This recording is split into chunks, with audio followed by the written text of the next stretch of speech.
Busquemos nuestras Biblias, una lectura bíblica, y vamos a leer sentados la palabra de Dios. Yo voy a leer la palabra bíblica, Miqueas capítulo 5, versículos 2 al 4. El mensaje de Miqueas a Judá era juicio, a la vez que de perdón, esperanza y restauración, especialmente notable en un versículo en el que resume lo que Dios requiere de nosotros. Ese está en versículo 6 y 8.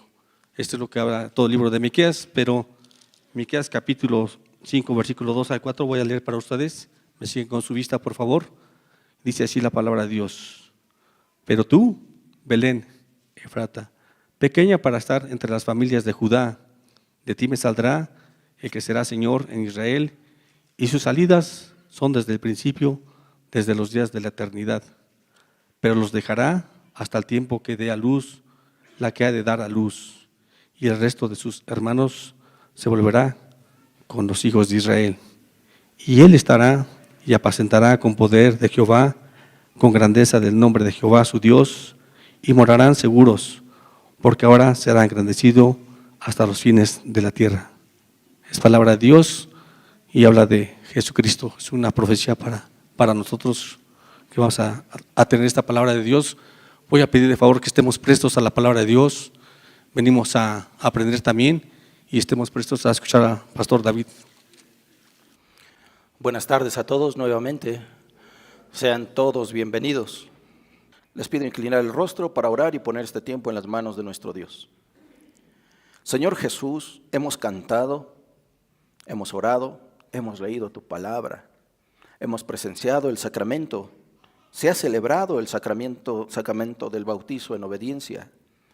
Ahora, Señor, nos disponemos a escuchar tu voz, tu enseñanza, y rogamos que el Espíritu Santo nos guíe, nos dé el entendimiento, nos ayude a comprender y que en todo lo que hagamos estés en nuestra mente.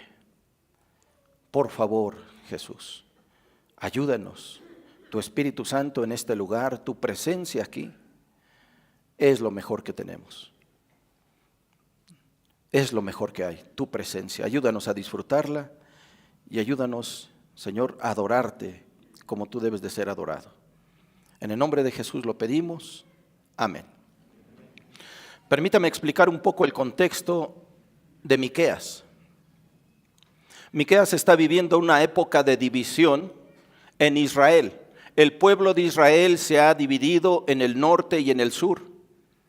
Son 12 tribus de un hombre que tuvo 12 hijos. Fueron después 12 tribus. Y estas 12 tribus se han dividido, hubo problemas, hubo pleitos. En el norte hay 10 tribus y en el sur hay 2 tribus. Y prácticamente son hermanos y están en conflicto. Están en lucha constante. El norte toma otras naciones como aliados y el sur toma otras naciones como aliados para pelear entre ellos. Espero que esto no sea algo conocido entre familias, pero a veces así ocurre, las familias están en pugna. Y entonces están luchando y en una parte, en un momento, el norte es llevado cautivo y el sur es llevado cautivo también. Ese es el tiempo en que está viviendo el profeta Miqueas. La pregunta es, ¿por qué está en esta situación una nación? En ocasiones puede ser una familia o una iglesia. 2 cosas terribles están pasando en Judá, que es el sur, y Israel, que es el norte. 2 cosas. Y usted empiece a poner en su mente si esto está aconteciendo aquí o no. 2 cosas. Hay una gran injusticia social y hay corrupción religiosa. Injusticia social más idolatría trae una nación al declive. Injusticia en la familia e idolatría en la familia va a traer una familia a la fragmentación, a la división y a la separación. Eso es lo que está ocurriendo en este país. Y eso es lo que está viviendo el profeta Miqueas. La verdad es que la están pasando muy mal y están sufriendo. ¿Por qué sufre un pueblo? Resulta que desde el huerto de Edén, por por la intromisión de Satanás en la creación de Dios, hay pecado, y a partir de ahí hay pecado y hay sufrimiento. Y en el tiempo en que vive el profeta Miqueas no es la excepción. Hay pecado y hay sufrimiento por la injusticia social y por la religiosidad, por la corrupción religiosa. Yo le pregunto, amada iglesia, ¿habrá injusticia social en esta época? ¿Habrá corrupción religiosa? Bueno, ¿qué nos espera entonces? Dios ha hablado desde tiempo antes, ha prevenido al pueblo, ha anticipado, antes de que Él haga algo, lo anticipa. Y les está advirtiendo a este pueblo: arrepiéntanse de su pecado, vuelvan a mí que soy su verdadero Dios, porque entonces los haré sufrir. ¿Y sabe qué pasó? El pueblo no entendió. Hay mucho sufrimiento. Cuando ustedes avancen en las lecturas, si usted lee Miqueas y los profetas contemporáneos, sabrá que fue una situación terrible, tanto económica, política y religiosamente. Y todo empieza cuando uno olvida al Dios verdadero.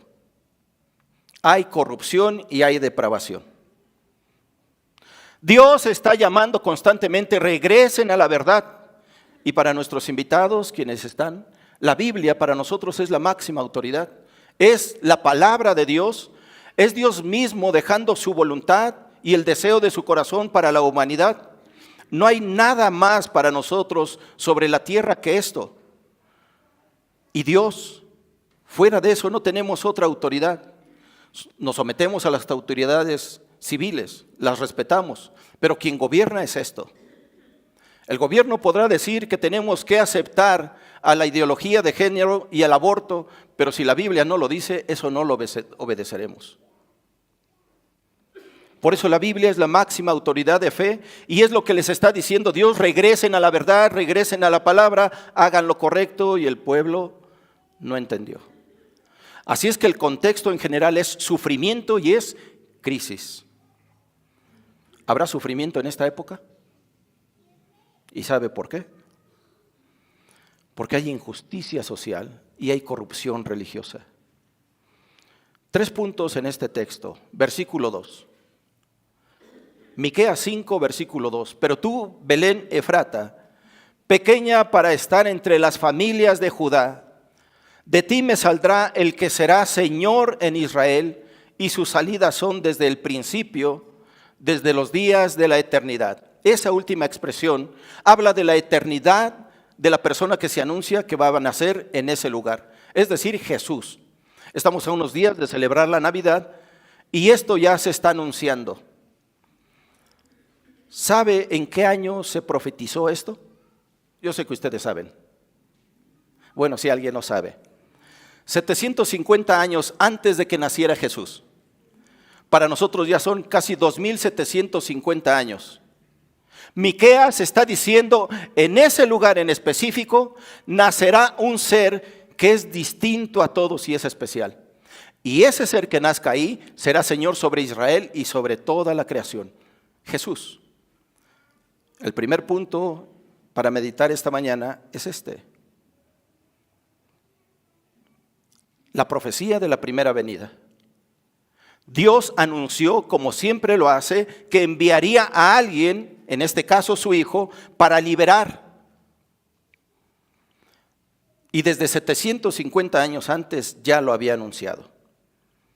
Si ustedes van al Evangelio de Mateo, no lo busquen, escuchen. En el Evangelio de Mateo estamos en el año 0 más o menos de la era.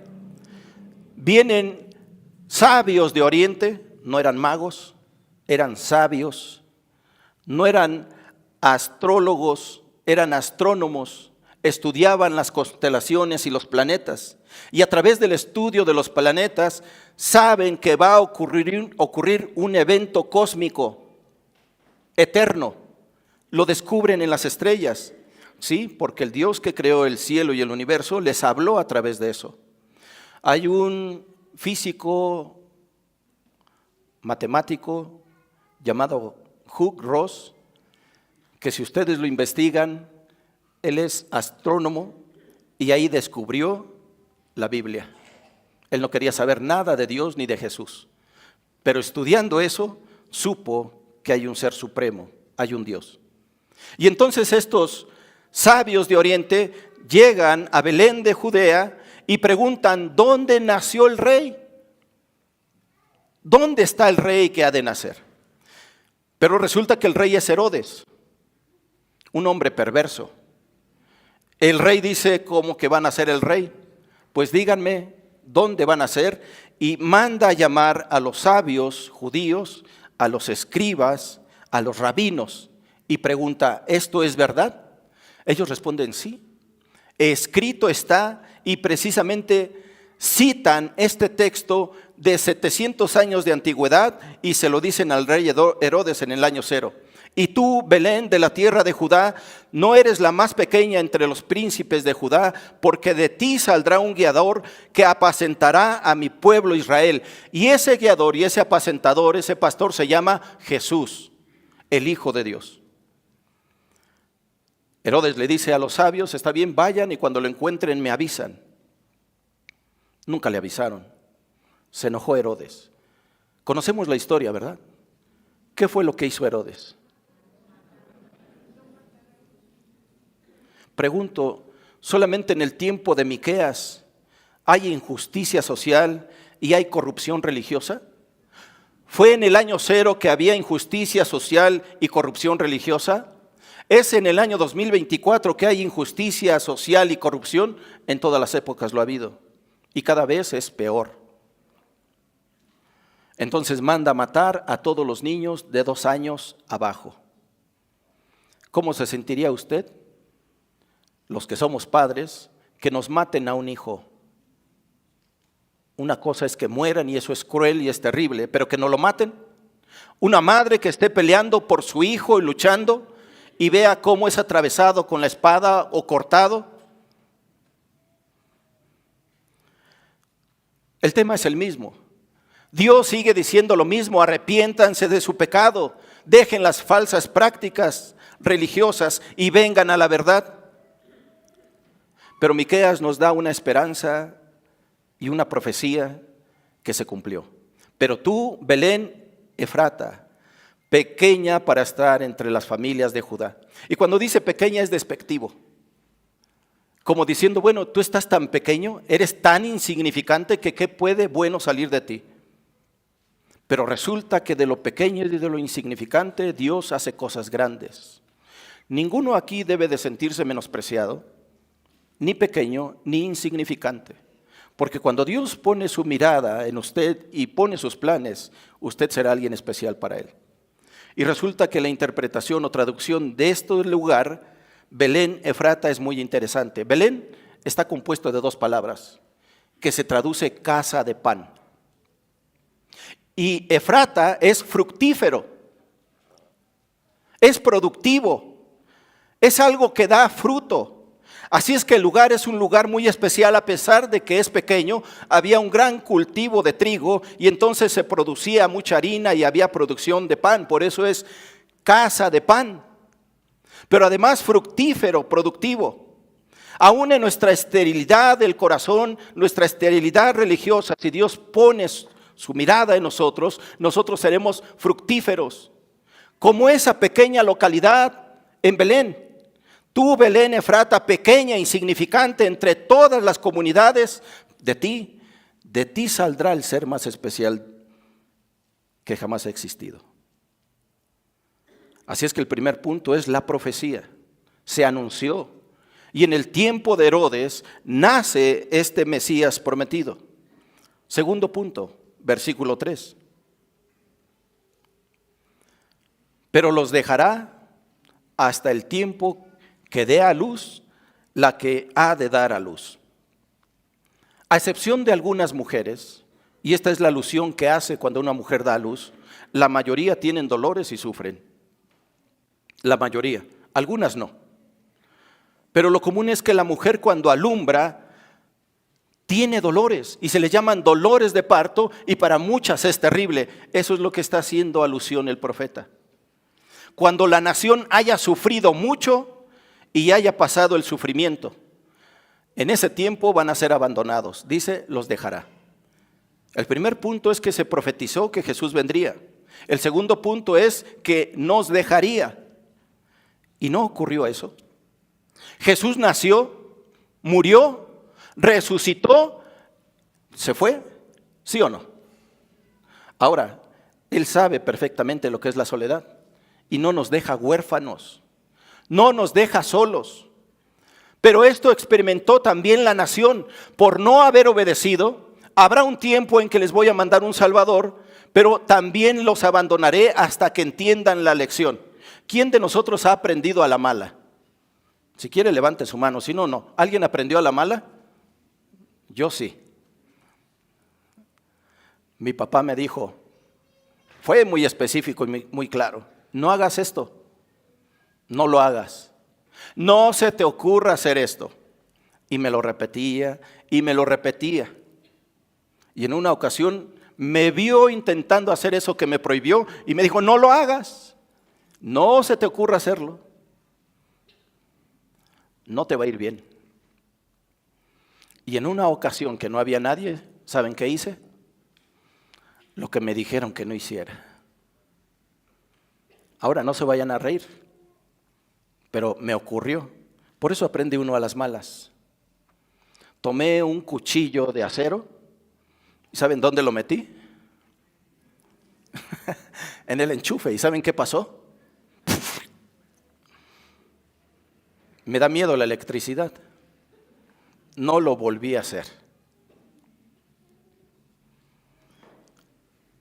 Lo que está diciendo el profeta es que si quieren persistir en la maldad, en la corrupción y en la falsa religión, los voy a dejar, aunque después vendré por ustedes. Jesús ascendió, sí, nos dejó. Y esa es la segunda profecía cumplida en este texto. Primera que vendría, para nosotros ya vino y se cumplió. Miqueas no lo vio, pero lo profetizó. Segundo, dijo que nos dejaría. Jesús ha ascendido. Y este dejarnos no es la misma experiencia que tuvo el mismo Jesús. Jesús, estando en la cruz, estando crucificado, entre las diferentes frases que Él da y expresa desde la cruz, hay una que traspasa el corazón. Y esto es la consecuencia del pecado, porque Él, estando colgado en la cruz, es el pecado de todos nosotros, de todas nuestras generaciones pasadas y futuras, en un solo ser, en Él, el pecado. Y como Dios es tan santo, 3 veces santo, que no convive con el pecado, lo que tuvo que hacer es separarse de Él. Y por eso clama a Jesús desde la cruz: Dios mío, Dios mío. ¿Qué dice? Porque pasa esto. Pero los dejará hasta el tiempo que dé a luz, la que ha de dar a luz. A veces así se aprende. Espero que no le enseñe así a sus hijos, pero si ellos no entienden, aprenderán por las malas. Y entonces esta segunda profecía se cumple.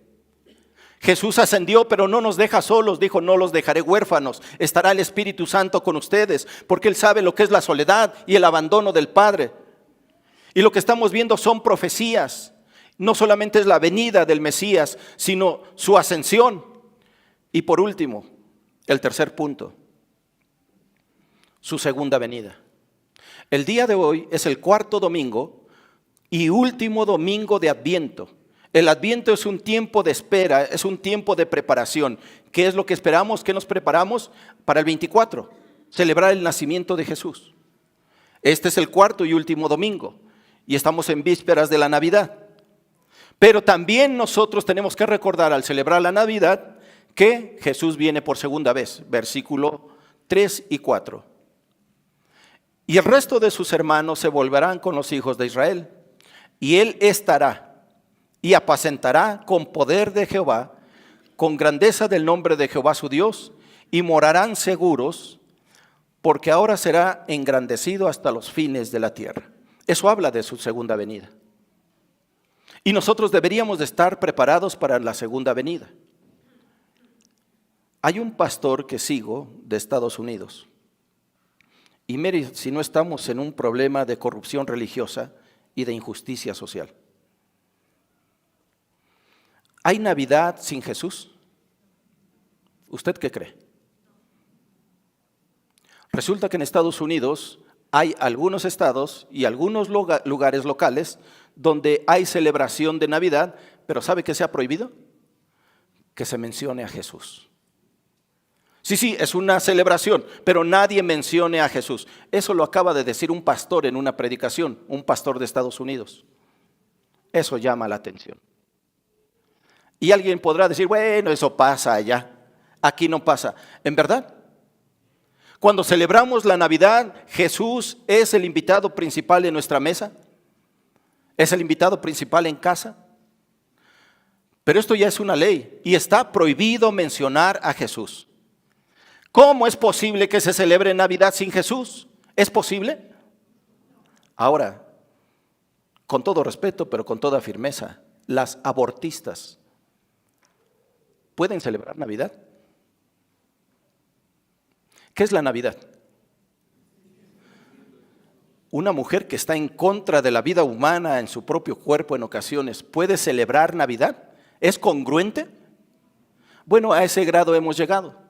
Que hay abortistas que pueden celebrar la Navidad, pero dicen, no, mi cuerpo es mío y yo hago con mi cuerpo lo que quiera. Esa es la corrupción religiosa. Y se ha permitido en algunas esferas de religión, algunas denominaciones, algunas iglesias. La esperanza en todo este evento, que a pesar de que Judá está sufriendo y será deportado y habrá muertos y habrá familias separadas, la esperanza es esta y no hay otra más. Jesús viene y ya vino. Jesús ascendió y está a la diestra del Padre, pero lo excelente es que va a regresar por nosotros. ¿Está usted preparado para eso?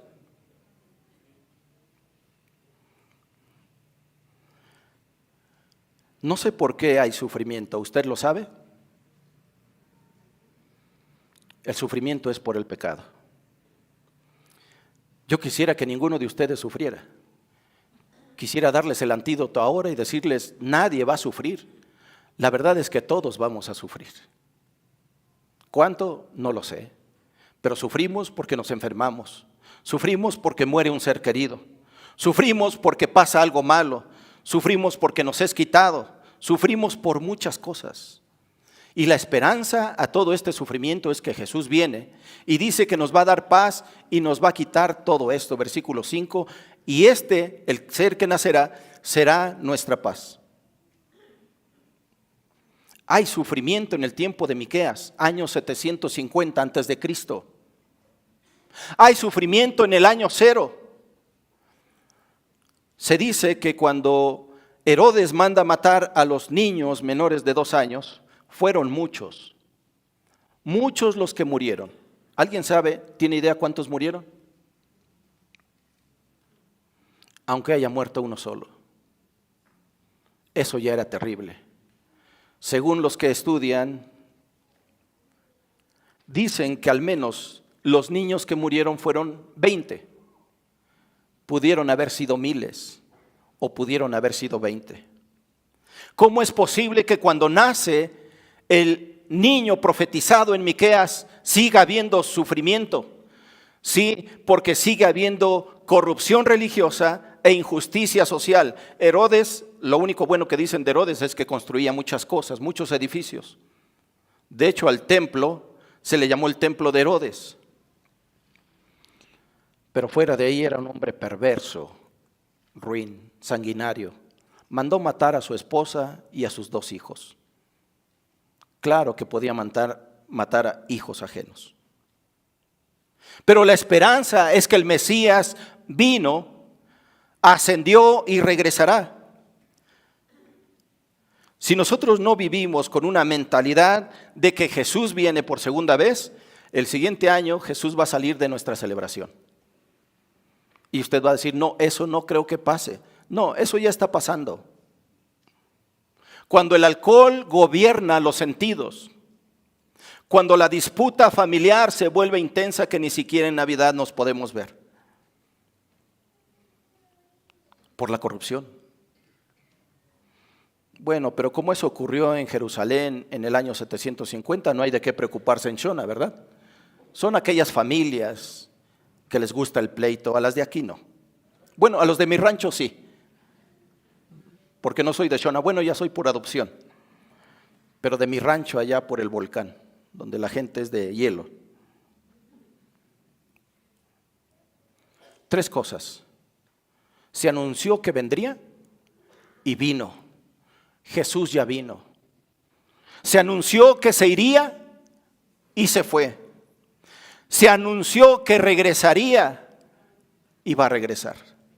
Y si usted y yo no vivimos con la conciencia de que Jesús viene, vamos a seguir con esta corrupción social y corrupción religiosa. Usted puede vivir sin nada, excepto sin fe. Hay quienes viven con medio cerebro. Bueno, hay quienes lo tienen completo, pero parece que tienen la mitad. Hay personas que tienen el cerebro a la mitad por accidentes o nacimiento, pero pueden vivir. Hay personas que tienen enfermedades y algunas no serán sanadas, sufren. Puede acostumbrarse a vivir con el dolor, pero no puede acostumbrarse a vivir sin fe. Porque sin fe es imposible agradar a Dios. Y de la fe depende todo. De lo que yo crea, de lo que hace Dios, lo que dijo y lo que va a hacer. Mi fe está basada en este libro. Yo creo lo que está escrito. Se prometió que vendría y vino. Se prometió que se iría y se fue. Y se prometió que regresará. Y estoy seguro que va a regresar. Pero no puedo esperarlo si no tengo fe. Debemos de esperar la segunda venida. Sí, celebremos este 24. Pero pensemos que Jesús viene. ¿Y a todo esto por qué? Bueno, no sé qué prueba esté pasando. No sé qué dolor esté enfrentando hoy. Pero esto usted no lo puede superar sin Cristo, sin la fe en Él. Y por muy difícil, por muy doloroso que sea, eso es lo que se nos anuncia, esperanza y salvación. Bueno, pastor, pero ¿y si no voy a sanar? Entonces, a lo mejor, posiblemente, tal vez en esta vida no sanaremos ni se acabará el sufrimiento, pero en la otra seguro que ya no hay sufrimiento. Ya no habrá lágrimas, ya no hay llanto, ya no hay dolor. Así es que le recomiendo que crea lo que dice este libro, porque viene. ¿Cuándo? Nadie lo sabe, pero regresará. Y si llegamos al día martes en la noche, acuérdese, se prometió que vendría y vino. Se prometió que ascendería y se fue. Y se ha prometido que regresaría y va a regresar. No se le olvide, porque si no nada más estaríamos viviendo un año más, una Navidad más, sin trascender. Le invito a que incline su rostro. Padre eterno, en el nombre de Jesús. Se habla de 20 niños que murieron cuando nació Jesús. Pudieron haber sido más, pero aún 20 es desgarrador. 20 madres que vieron morir a sus hijos. Sí, porque el pecado está en el mundo. Satanás quiso acabar con la vida de ese infante antes de que naciera, o aún siendo vulnerable en su infancia. Pero no lo permitiste. Y por el pecado es que murieron esos inocentes. Por el pecado. Y si nosotros no entendemos el mensaje de salvación, el mensaje de fe en Jesucristo, muchos seguirán muriendo. Niños desaparecidos, mujeres desaparecidas, muchos secuestros, homicidios, porque no hemos querido entender que hay que volvernos a la verdad de las Escrituras, a la verdad de Dios. Y nos anticipas, el tiempo vendrá. El día de hoy es un recordatorio, no tenemos que olvidarlo. Este mundo se acabará. Y todo lo que conocemos, todo pasará, menos lo que está escrito en tu palabra y lo que hayamos aprendido. Ayúdanos a entender esta profecía. La venida de Jesucristo el Salvador del mundo. A eso has venido, a salvarnos de la corrupción, del pecado, de la maldad. Y tienes el poder para hacerlo. Ayúdanos a tomar la decisión en esta vida, ahora y no después. No cuando venga el dolor o la tristeza que agobian, que desesperan, que frustran. Señor, gracias. En el nombre poderoso de Jesús agradecemos tu palabra y agradecemos tu presencia en este lugar porque tú estás aquí.